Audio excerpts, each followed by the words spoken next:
Good afternoon, everyone. I hope you're having a wonderful day so far. It is a gorgeous day here in southwestern PA. The sun is shining and it's almost 80 degrees, so we're really hoping that spring is finally here. I hope your day is going just as great as ours. My name is Lindsay Pekosh. I am the Associate Director of Graduate Admissions and Global Online at California University of Pennsylvania. It's my pleasure to welcome you to the third in our spring webinar series lineup. Today's webinar, The Transition of Athletic Training Education, will cover the transition within athletic training education, including the new accreditation standards, route to certification, and information about the new Master of Science in Athletic Training program at CalU. It is my honor to introduce to you a leader in the athletic training industry, Dr. Kayla Chenu. Dr. Chenu is the Athletic Training Program Director for the CAATE Accredited Athletic Training Program at California University of Pennsylvania. She received her PhD in Curriculum and Instruction, Cognate and Athletic Training from Ohio University, and MS in Health and Human Performance from Austin Peay State University. Dr. Chenu currently teaches courses in orthopedic appliances, administration and athletic training, anatomy, pharmacology, and clinical education. Following Dr. Chenu's presentation this afternoon, we'll have a brief time for some Q&A. So if throughout the presentation you think of a question you have for Dr. Chenu, please send it through the chat function directly to me, as I'll be compiling the questions for the Q&A moderation. Now, without further ado, I'm happy to turn everything over to Dr. Chenu for the webinar. Dr. Chenu? Thank you, Lindsay. Thanks so much, everyone, for taking time out of your busy schedules to participate in our webinar this afternoon. I'm really excited to get to share this information about the professional shift in athletic training education, and extra excited to share about our new Master of Science in Athletic Training program. So let's get started. To start, and I apologize if this is a little remedial for some of our audience, but we have such a large and diverse group. I just like to start with a good foundation of what athletic training is, so everyone is on the same page and has the same understanding. Athletic training is recognized by the American Medical Association as an allied healthcare profession, just like nurses and physicians and physical therapists. Under the direct supervision of a physician, athletic trainers deliver patient care to the physically active population in the domains of injury and illness prevention, examination and diagnosis, immediate emergency care, therapeutic interventions, which includes therapeutic modality application and therapeutic exercise, as well as healthcare administration.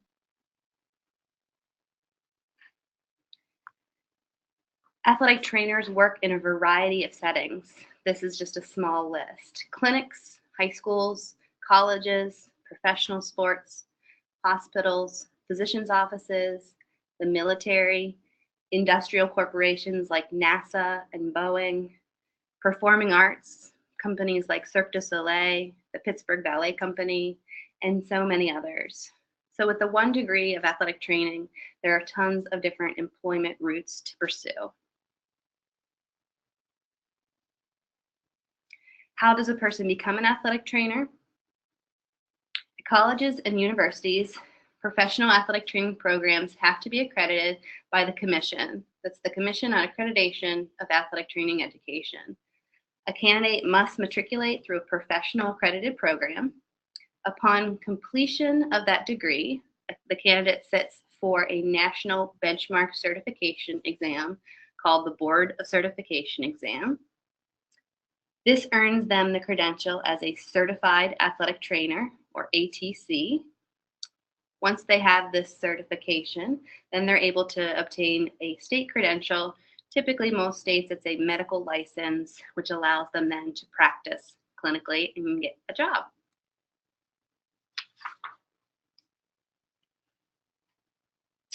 So now that we're all on the same page, as far as the profession, let's talk about the transition. So remember how I said that students must enroll in a professional athletic training program? Well, currently, professional or entry-level athletic training education occurs at the bachelor's degree. However, by 2022, the profession will shift to require a master's degree. This transition takes the professional athletic training education from the bachelor's degree to what's known as an entry-level master's degree. So in other words, in order to become an athletic trainer, a student will need to matriculate through a professional master's degree program in order to be eligible to sit for the Board of Certification exam. This decision was announced back in May 2015. The new mandate was decided on by the Athletic Training Strategic Alliance, comprised of the National Athletic Trainers Association Board of Directors and the commissioners from the CATI.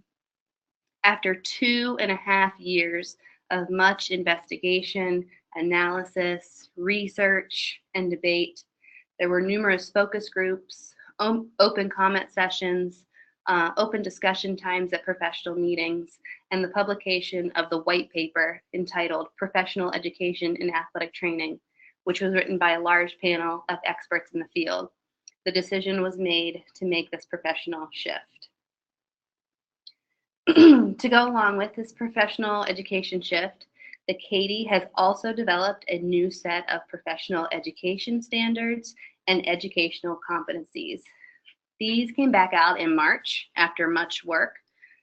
They were adopted this year in January and will need to be implemented by the programs by July 1st, 2020.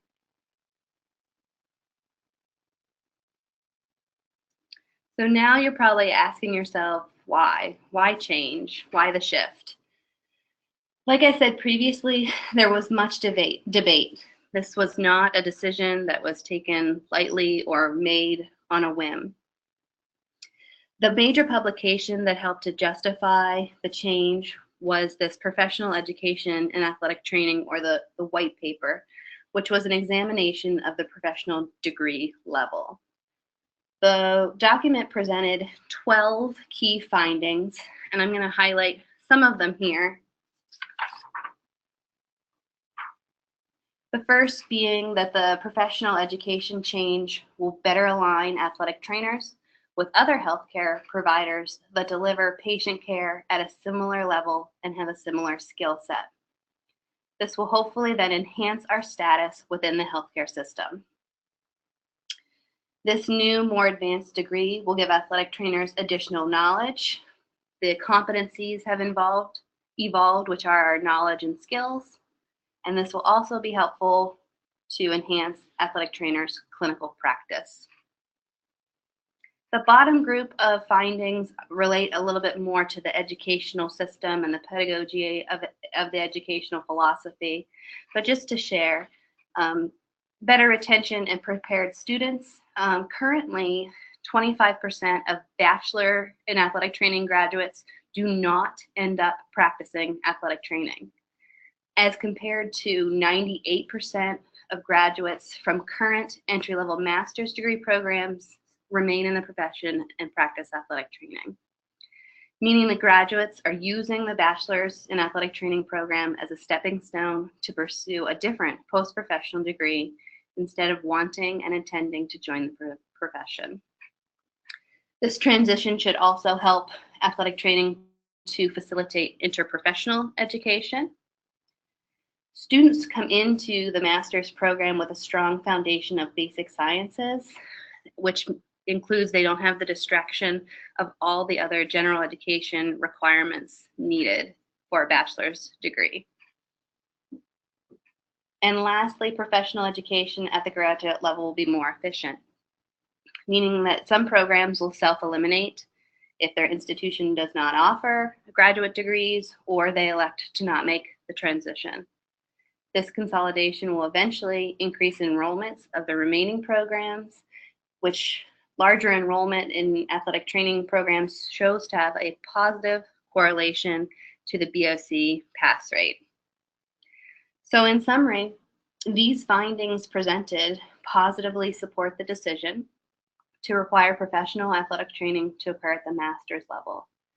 If athletic training programs want to maintain their accreditation, they must go through a substantive change process through the CADE to make the transition to the entry-level master's degree by 2022.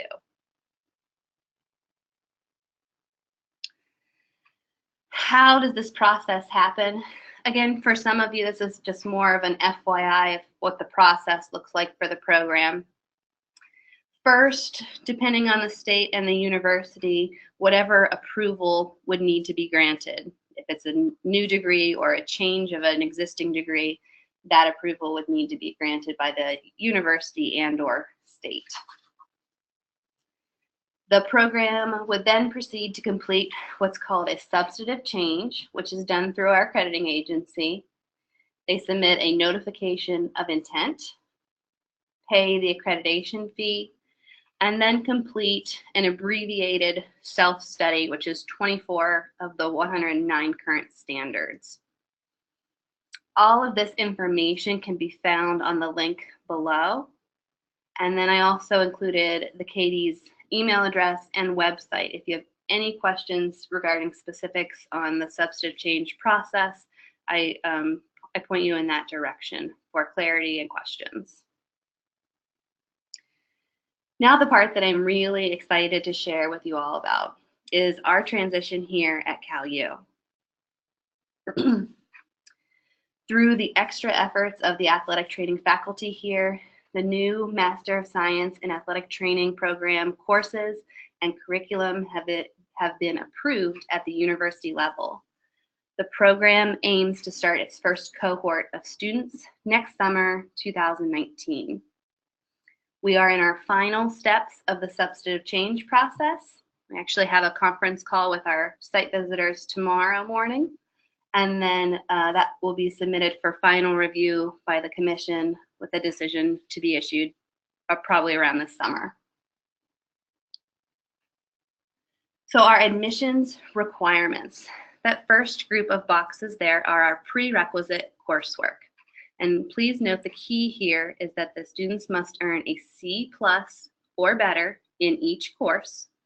And then combined, those courses need to add up to a GPA of a 3.0 or better.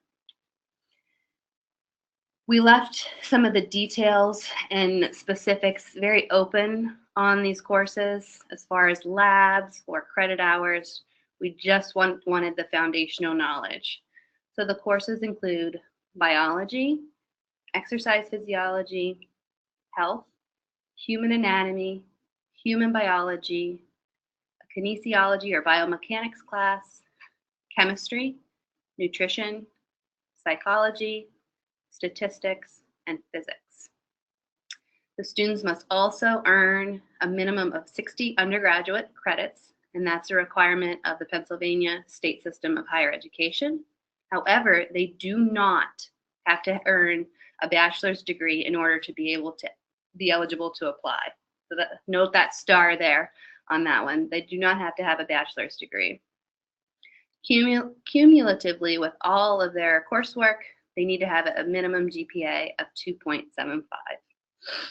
Some other more program-specific requirements are items like proof of immunizations. We ask that they complete a minimum of 30 clinical observation hours, 2 letters of recommendation, hold their CPR AED certification, meet the program's technical standards, and then here in Pennsylvania, we have certain clearances that they're required to obtain: background check, criminal history, etc. Okay, so those are our admissions requirements. How do you get into that program is our next question, right? So there are multiple points of entry. I'm going to try to talk about each one of them. If a student is a traditional freshman coming straight out of high school, they can do what you're seeing here on the screen, which is our Bachelor of Health Science pre-athletic training track. So we took our new health science degree and made sure to plug in all of the MSAT program's prerequisites so that the student could earn those prerequisites in 3 years, and then in the spring semester of that third year, be able to apply to the master's program. And you can see the little red check marks indicate all of the prerequisite courses. External applicants are also welcome to apply if they have already earned a bachelor's degree and have all required prerequisite courses. They can apply. If they've earned some courses at a different institution and want to transfer those in and complete the remaining prerequisites here and then apply, all options are viable. Just treat the prerequisite courses kind of like a checklist, and as you get them done, then when you're enrolled in the last group of them, you're eligible to apply to the program. This is our application process. Students apply using this centralized application system known as ATCAS. There's the link to it right there. They just need to create a username and login, and then they just search for our program. And then all application materials are directly uploaded into that centralized system. You do not need to apply directly to CalU or to CalU the graduate school here at CalU. It's all streamlined through the ATCAS system. So this is actually the most exciting piece, I think, is our curriculum for our master's program. I'm going to go through and talk about some of the courses and some of the highlights for the 2-year curriculum. It starts in the summer. The students are enrolled in a cadaver anatomy dissection course, focusing mostly on the extremities, joints, muscles, nerves, tendons, and ligaments. They also take a 5-week foundation course, and then the clinical skills class gets them started in learning how to take a history, measure joint range of motion, and different clinical skills like that. Fall semester, then their first full semester, they have an emergency care class, examination of the lower extremity, ankle, knees, hip, foot, toes, any pathology related to those.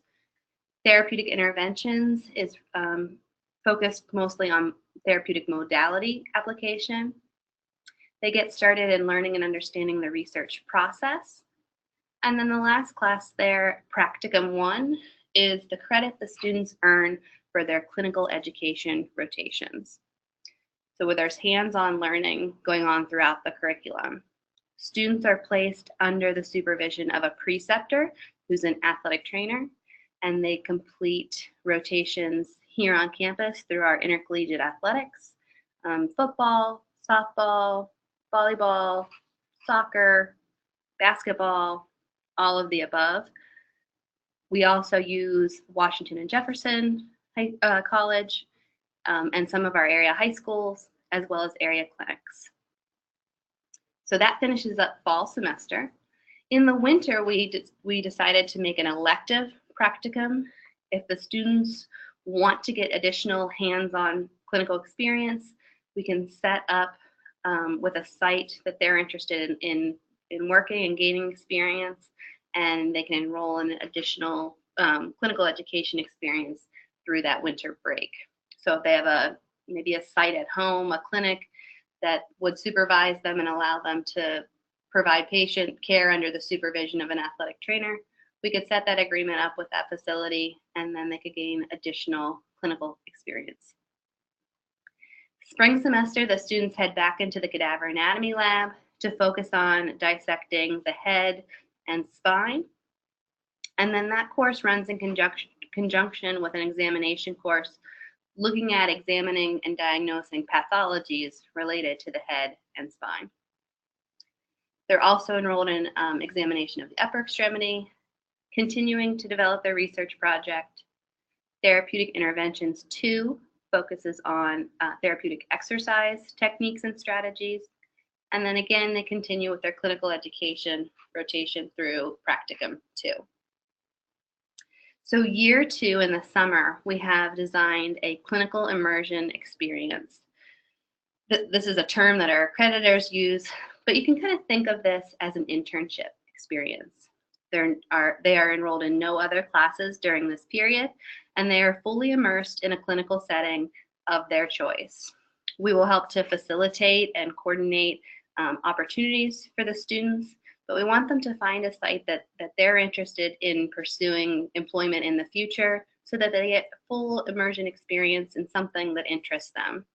Again, the requirements would just be that they are supervised by an athletic trainer, that we have an affiliation agreement, and that they are getting a hands-on experience. So that'll last for a minimum of 10 weeks across the summer. The second year fall semester, then, all of those courses are actually done online. And we designed it that way in case the clinical immersion experience may extend a little bit past the start of fall semester. So if they don't make it back until September 15th, no problem. They're still able to complete all those courses online and not fall behind in any coursework. When they do get back to campus, we get them engaged in another clinical rotation. They take an advanced nutrition course. Administration is taught online, as well as pharmacology. And then they continue their research project in developing methodology and data collection. The winter break of that second year, the students are eligible to repeat that elective practicum if they want to, again, to gain additional clinical experience. They come back in the spring then to finish up. We have a complementary therapies course. Some of the things that we're seeing, like cupping, dry needling, essential oils, some of those things that are out there that may or may not be beneficial but are unique to learn about and have as a skill will be in that course. Clinical pathologies is our general medical type of conditions, sinusitis, asthma, things like that. 750 is a really exciting course, not just because I'm teaching it, but it's our casting course. And since I'm a certified caster, I'll follow the curriculum of the American Society of Orthopedic Professionals. And so by completing the course under those conditions, the student then will be eligible to also take a casting certification upon completion of the course, which will give them an additional credential. They finish up with another clinical rotation. And then lastly, whatever their research project is, we've left it open to, again, just be more of a kind of project or meta-analysis to something if somebody wants to do a full-on research thesis. Somewhere between those two is what we're looking for. So that is the curriculum. We definitely have some unique things, I think, with the cadaver anatomy course. The casting certification is a really great skill set and will make the students more marketable, as well as the complementary therapies as well.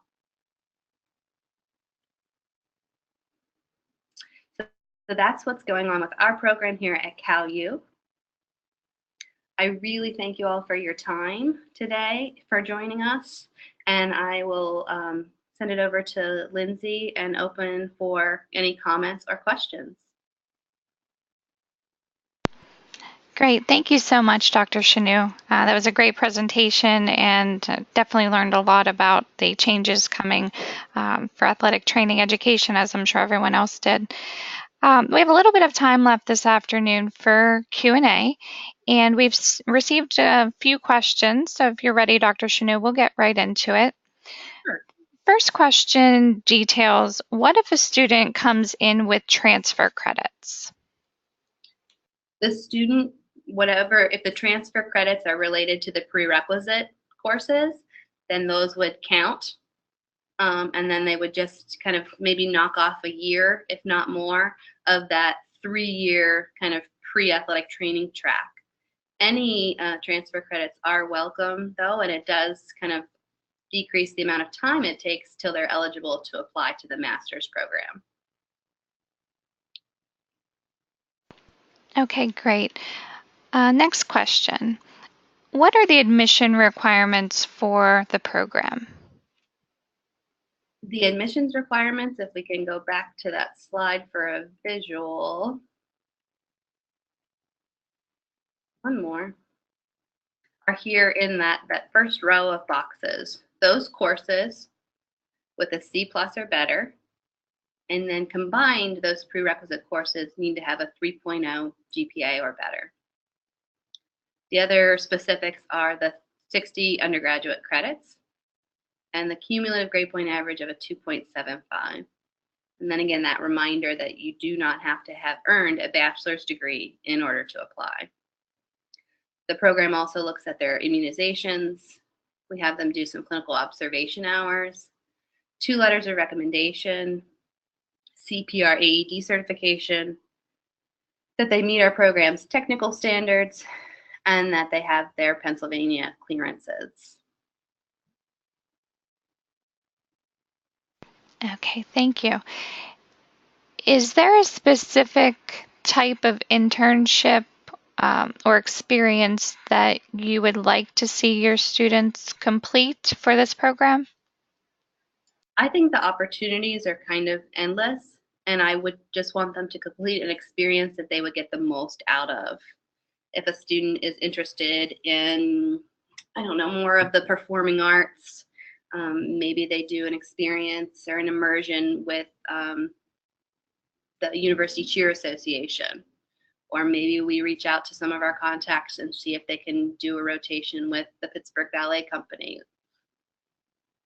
I just want them to get the most out of it. From my experience, I've seen such value in that type of immersion experience that I don't necessarily know that I have any specifics. I want it to be something that they really are engaged and excited about doing. Thank you. Where are some of the locations that graduates from California University of Pennsylvania have gone on to secure employment? We have students all over, really, through different clinics, UPMC, PTI, NovaCare. This is only my second year here, so I don't know all of our graduates that well. Some of our undergraduate students go on to pursue a master's degree, but really we kind of span the gamut of high schools, NFL,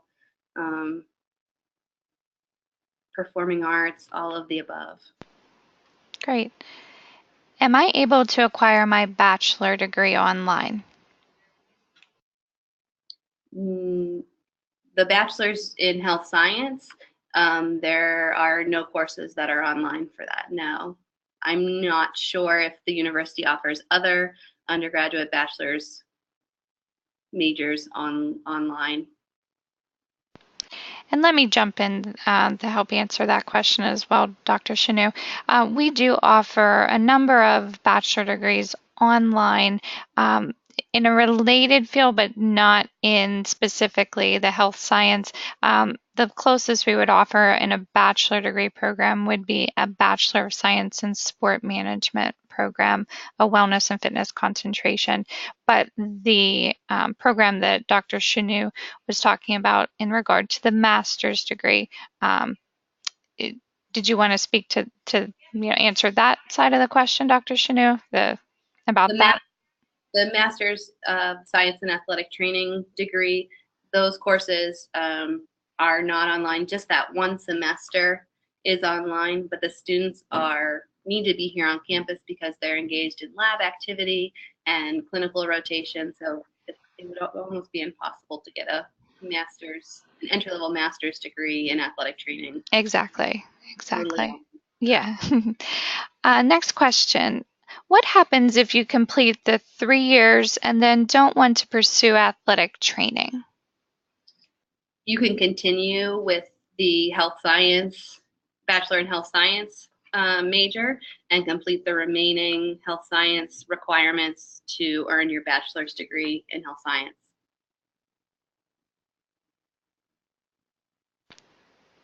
Okay. Next question. If the student is out of state In order to fulfill the requirements, should they plan on living close to college, or can there be a clinical where the student currently lives? That kind of ties into what we just discussed a couple minutes ago, that most of the courses in this curriculum are on campus, so it would be necessary for students to be close to campus in order to take the on-campus courses. But how about the second part of that question, Dr. Chanu? If there would be a clinical close to where the student currently lives? That might be a good option for their clinical immersion. But for the practicum rotations, they would be all of our already affiliated sites. Okay, great. And that was actually the last of our questions for the Q&A segment. I wanted to thank again, Dr. Chanu, did you have anything else you wanted to add before we close out? No, wanted to make sure that everybody had my contact information. Again, if there's any questions or anything that I can help you all out with, there's my email address, and then that's my direct line. Great. Well, again, thank you, Dr. Chanu, for a wonderful webinar this afternoon. The recording of the webinar is going to be emailed to each of you, and I would encourage you to share it with anyone that you think may have an interest. And we'll also be sending you additional information on further upcoming webinars throughout the summer and fall semesters as we develop those as well. And thank you to all who joined us this afternoon. I hope you have a wonderful day.